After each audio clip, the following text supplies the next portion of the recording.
Hi everyone! So for today's video po natin is pag-usapan po natin kung paano po ba tayo magparami po sa ating mga alagang kambing. Siguro sa content natin for today is napaka-basic lang po ito or napaka-simple lang po para po sa medyo mas matagal na po na nag-aalaga po ng kambing.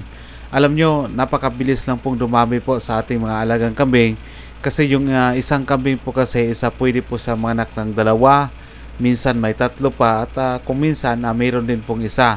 So sa loob po ng isang taon, minsan yung ating mga alagang kambing manganak po siya ng 2 times.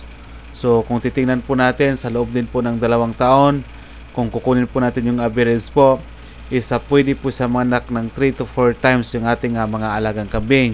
Ako naman po personally, nag-start lang po ako ng isang alagang kambing.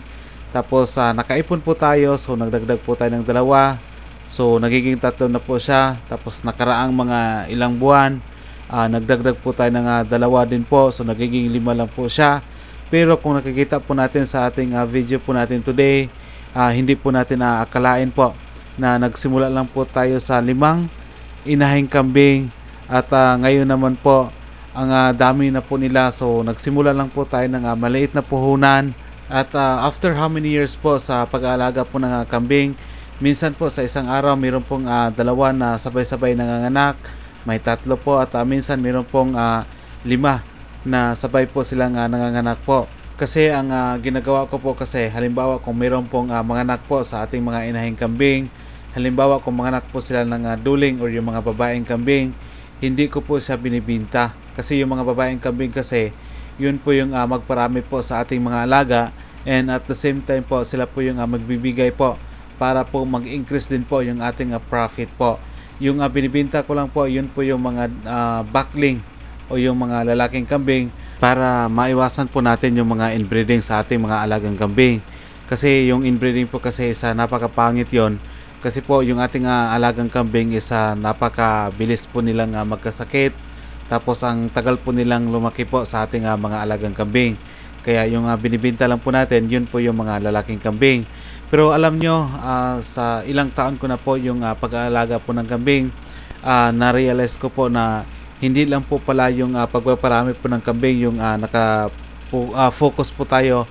Kailangan din po sa pagsisimula po sa pag-aalaga po ng kambing, dapat po pinipili na po natin yung the best at saka yung quality na breeding materials or yung inahing kambing para yung magiging result po niya napakaganda po. Kasi po nung nagsimula po kasi ako sa pag-aalaga po ng kambing, yung nasa isipan ko lang po paramihin ko po yung aking mga alagang kambing.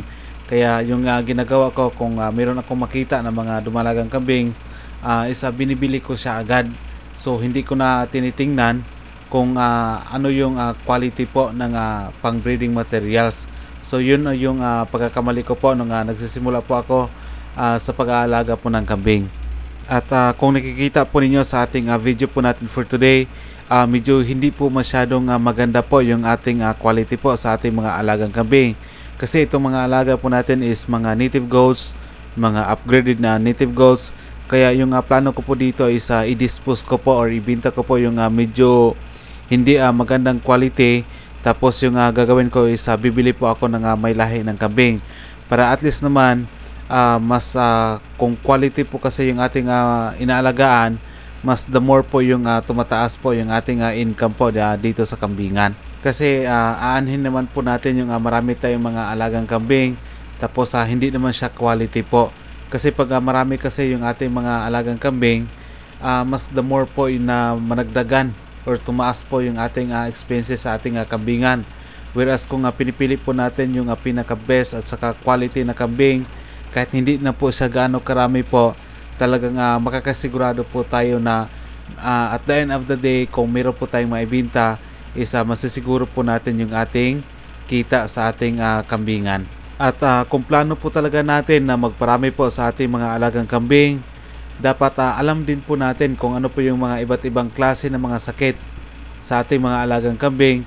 At kung halimbawa naman po magkasakit po sila, dapat aware or alam po tayo kung ano po yung klaseng gamot na ibibigay po natin sa kanila para at least naman po maiwasan po yung pagkamatay sa ating mga alagang kambing. Kasi minsan, halimbawa kung mamatayin po tayo ng ating mga alagang kambing, lalo na minsan in just one day, mamatayin po tayo ng 3, 5 na kambing. Yun po kasi yung mga dahilan po na ma-discourage po tayo sa pag-aalaga po ng kambing. And at the same time, baka din yan din po yung dahilan ng pagka-failure po natin sa negosyong kambingan.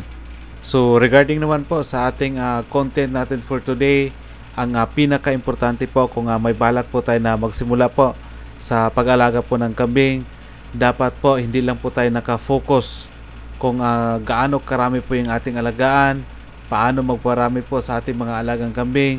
Dapat naka-focus po tayo kung ano po yung quality na pang breeding materials po or yung mga inahing kambing yung dapat nating sinimulan.